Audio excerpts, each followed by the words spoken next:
और खुलदाबाद में ये जो सामने है ये औरंगज़ेब की कब्र है। इसके ऊपर एक पौधा लगा हुआ है और कुछ फूल चढ़ाए गए हुए हैं। औरंगज़ेब रहमतुल्लाह अलैह की आखिरी ख्वाहिश थी कि मेरी कब्र 14 रुपया 12 में बनाना, क्योंकि उस ज़माने में ये पूरे हिंदुस्तान के शहंशाह रहने के बाद ये अपना से टोपियाँ सीते थे, कुरान शरीफ की नकल करते थे।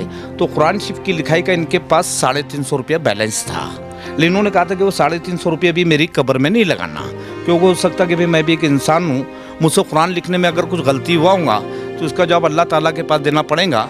इसलिए सब पैसा उन्होंने गरीबों में, फ़कीरों में तकसीम कर दिए थे और अपने बड़े लड़के को ये बुला के वसीयत किए थे कि चाहे मेरी कब्र कैसी भी बनने, हुकूमत का कोई पैसा मेरी मज़ार में नहीं लगाना। जो टोपी सिलाई का 14 रुपया 12 है तो उसी में मेरी मज़ार बनाना, कोई हुकूमत का पैसे इसके अंदर नहीं लगाने का। जबकि पूरा अखंड भारत के बादशाह थे, चाहते तो ये भी शाहजहाँ के जैसा, अकबर के जैसा बड़े रूम बना सकते थे, लेकिन की पूरी ज़िंदगी जो थी तो 50 साल हुकूमत करने के बाद भी ये अपना से टोपियाँ सीते थे, कुरान शरीफ लिखते थे। तो वो भी यानी मार्केट में बेचने के बाद जो पैसा आता था तो उसमें अपना जीवन का खाना वगैरह भी खाते थे, उसी का कपड़ा पहनते थे। हुकूमत का पैसे को कभी उन्होंने अपने इस्तेमाल में नहीं लिया, पब्लिक का पैसा पब्लिक में यानी वाटअप करते थे।